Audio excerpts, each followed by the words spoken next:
안녕하세요, 라뮤나입니다. 오늘 주제는 지금 경제에 있어서 가장 핫한 주제라고 불리고 있는 바로 관세에 대한 이야기를 한번 해보고자 합니다. 트럼프가 1월 말에 미국 대통령으로 일을 시작하면서 이에 빠르게 정책을 시작하고 있는 것이 바로 관세였습니다. 트럼프가 1기 때 실행을 하였던 관세로 인한 무역전쟁이 2기 때도 마찬가지로 시행하게 되면서 이러한 것들은 불확실성으로 다가오게 되었고, 이에 주식도 발작을 하기도 하였으며 관세를 생각보다 저렴하게 하네? 라는 생각으로 발작한 증시가 다시 돌아오게 되기도 하였고, 이러한 횡보를 보여주고 있기도 한 게 현 상황일 것입니다. 그래서 오늘은 이러한 주제, 관세에 대한 이야기를 한번 해보고자 하니 영상 끝까지 봐주셨으면 좋겠으며, 영상 시청하기 전 라뮤나 구독과 좋아요 꼭 부탁드리겠으며 앞으로도 많은 관심 주시면 정말 감사하겠습니다. 또 제가 이번에 멤버십 서비스를 운영하고 후원 서비스를 하게 되었으니 이 영상이 도움이 되셨다면 혹은 라뮤나에게 커피라도 먹으라고 후원을 해주셨으면 감사하겠습니다. 그러면 바로 관세에 대한 이야기를 시작해 보도록 하겠습니다. 미국 경제 이야기를 하면서 트럼프 이야기를 하면 빠질 수 없는 것이 바로 두 가지가 있을 것입니다. 바로 미국 금리와 미국 관세라는 것이죠. 이것은 다른 유튜브도 정말 많이 이야기를 했으며 저 또한 많이 이야기를 하고 있기도 하였습니다. 그렇게 미국 금리와 미국 관세는 전 세계적으로 지금 이 시점에서 본다면 가장 영향력이 있는 주제일 것입니다. 왜? 미국 금리가 지금 인상이 되어 있는 상황에 피크아웃을 찍고 내려오고 있는 상황에 물가를 잡고 있는 이러한 상황에 금리를 더 내리고 싶어도 물가 때문에 내리지도 못하고 있는 게 지금의 금리이며, 또 이 금리와 얽히고 설키면서 관세라는 것이 실행이 된다면 앞으로 미국 내 생활 물가는 더 오르는 것은 뻔하게 될 것이기 때문에 많은 주목을 받고 있는 것입니다. 이에 1월 말에 미국은 기준금리를 동결을 하게 되었고, 트럼프가 당선이 되면서 드디어 미국에서 관세 전쟁을 본격적으로 시작하게 되었습니다. 이렇게 되어버리니 당연히 채권도 요동을 치기 시작하였고, 채권뿐만 아니라 미국 주식 또한 상승하는 퍼포먼스를 유지할 것인지 하락하는 퍼포먼스를 유지를 할 것인지 갈피를 못 잡고 있는 상황이기도 한 것이 바로 지금 상황이기도 할 것이죠. 그런데 금리와 관세라는 것이 어쩌면 지금 얽히고 설키면서 금리를 인하를 하지 못하게 만들고 있는 상황임에도 불구하고 트럼프는 금리를 결정을 하고 있는 연준보다 본인이 금리에 대해서 더 잘 알고 있다고 하면서 금리를 내리라고 압박을 주고 있기도 합니다. 그러면 금리 인하를 얼마 정도 하면 좋을 것 같냐는 질문에 트럼프는 아주 크게 많이 내려야 한다고 답도 하였습니다.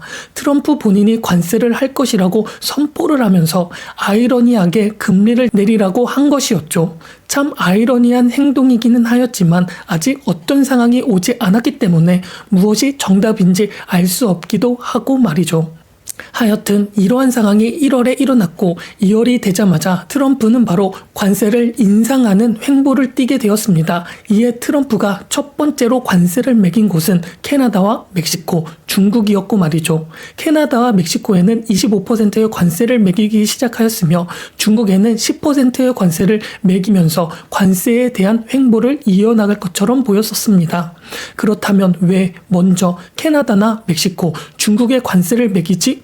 궁금해하실 것 같은데, 일단 이 캐나다나 멕시코, 중국은 미국과 무역순위 1위, 2위, 3위를 다투는 나라여서 비중이 높게 되어 있기 때문에 먼저 실행을 한 것으로 보여지고 있으며, 캐나다와 멕시코에 25%라고 이렇게 더 높은 관세를 부과한 것은 가장 큰 이유는 북미 자유무역협정의 재협상 문제 때문이라고 밝히기도 하였습니다. 트럼프 행정부는 2020년 북미 자유무역협정을 대체하는 미국과 멕시코, 캐나다만의 협정을 체결을 하였지만 여기서 캐나다와 멕시코가 충분한 양보를 하지 않았기 때문에 보복무역이라고 할 수 있을 것입니다.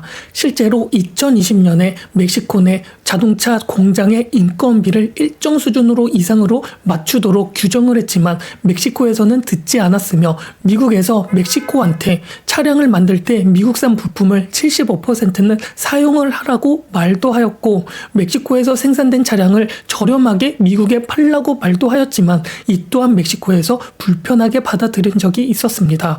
또 멕시코뿐만 아니라 캐나다의 경우에서도 마찬가지였죠. 이렇게 트럼프는 멕시코, 캐나다, 중국에게 관세를 매긴다고 하였고 이렇게 되어버리니 미국 주식이나 환율, 채권의 경우에는 이게 즉시 반영이 되기 시작을 하면서 급격한 변동성을 보여주었고 주식은 하락을 하고 채권도 떨어지게 되면서 미국 환율은 급등하는 일이 벌어지기도 하였습니다. 즉 트럼프발 충격으로 인하여 세계가 움직이기 시작을 하였으며 이렇게 되어버리니 트럼프는 이틀 만에 관세를 한 달 미루자고 유예하기도 하였습니다. 이 당시 상황을 좀 더 디테일하게 보자면 트럼프가 토요일에 관세를 부과하였다고 발표를 하자마자 주말 동안 충격과 공포는 급격하게 증가를 하기 시작하였고 이러한 분위기는 극대화되기 시작을 하면서 증시와 선물 시장은 요동을 치기 시작을 했던 것입니다. 이것은 유럽과 아시아 증시, 미국 증시, 즉 전 세계가 요동을 친 것이었습니다. 이런 상황에서 그렇다면 트럼프는 왜 관세를 유예를 했을까요? 이것은 바로 트럼프의 성격과 미국의 횡보를 보면 알 수 있을 것입니다. 즉 트럼프는 전 세계를 흔들 수 있다는 영향력을 보여줌으로써 멕시코와 캐나다도 흔들 수 있으니 니네는 알아서 판단을 하라는 신호를 준 것이고 30일의 유예 기간을 줌으로써 멕시코나 캐나다에게 어떻게 할 건지 숙제를 준 것이기도 하였습니다. 즉 숙제를 평가하는 권한을 온전히 미국에게 있다, 트럼프에게 있다라는 것을 암묵적인 유예를 하기인 것이었죠. 이러한 것을 보여주듯 트럼프는 멕시코 대통령과의 통화에서는 펜타닐을 비롯한 마약 밀매 사단들을 절단하기 위해 1만 명의 국가 방위군을 국경에 투입을 하기도 했음을 성과로 내세웠으며 이것은 유예 기간 동안 멕시코 마약 문제야 불법 이민 문제에 대하여 협상을 할 것이라고 보여지기도 있기도 한 것이었습니다. 이것은 멕시코뿐만 아니라 캐나다 총리와 통화 내용을 통해서도 알 수 있는데 캐나다 총리의 경우 본인의 SNS를 통하여 펜타닐 담당관을 임명할 것이고 멕시코 마약 카르텔들의 테러 단체 명단을 올리는 행동을 통하여 미국과 캐나다 양국이 펜타닐과 돈 세탁을 위해 싸운다고 표현을 하기도 하였습니다. 이러한 통화로 인하여 트럼프는 관세 유예를 30일 동안 하기로 하였던 것이었으며 30일 동안 멕시코나 캐나다가 트럼프가 원하는 것을 어떻게 미리미리 조치할 것인가에 대해서 숙제를 주었던 것이었습니다. 이 관세라는 것을 좀 더 포괄적으로 본다면 트럼프가 이렇게 행동한 이유는 상대가 적군이든 적군이 아니든 관세가 확고한 외교적인 무기로 생각을 하고 있는 것을 보여주고 있는 행동이었으며 이렇게 관세를 이용을 하여 멕시코나 캐나다에 미국의 정책이 어떤 기조로 갈 것이고 이렇게 해줬으면 좋겠다는 것을 자기 자발적으로 실행을 하라는 무언의 협박도 가능하다는 것을 보여주기도 한 부분이었습니다.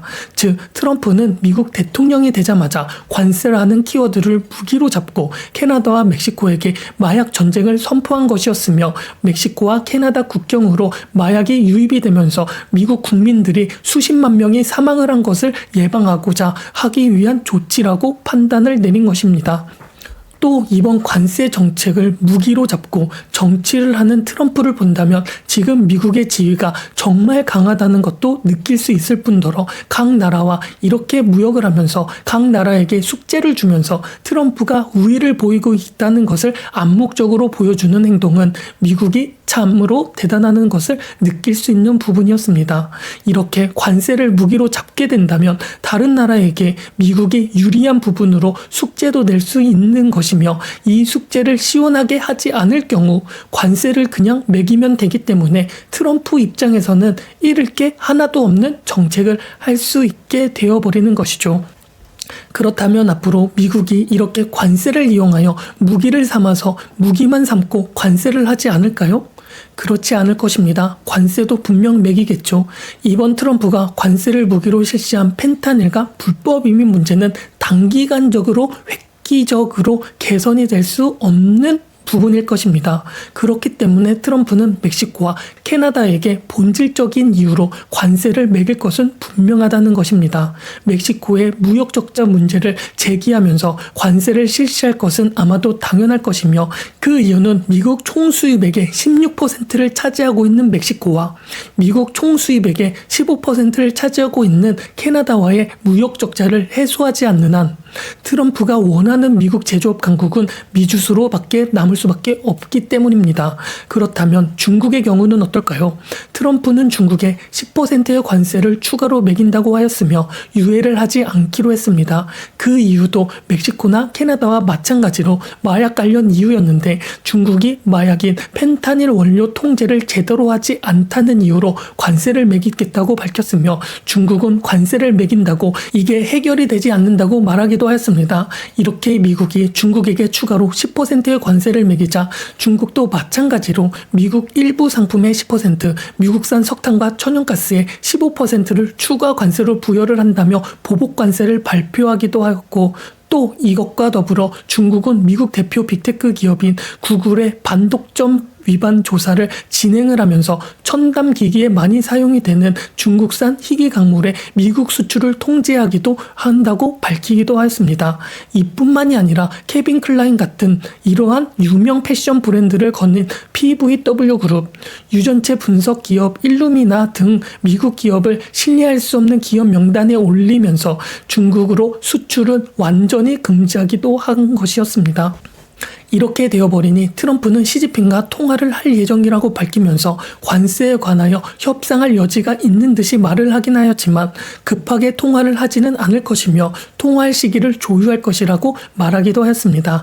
이에 미국이 중국에게 관세를 부여하자마자 중국은 즉각적으로 대응을 하면서 트럼프 1기 때 시작이 되었던 무역전쟁이 다시 시작되는 것은 아닌가 하는 세계 경제 대국 간의 무역전쟁이 다시 촉발하기도 되었던 상황이었습니다.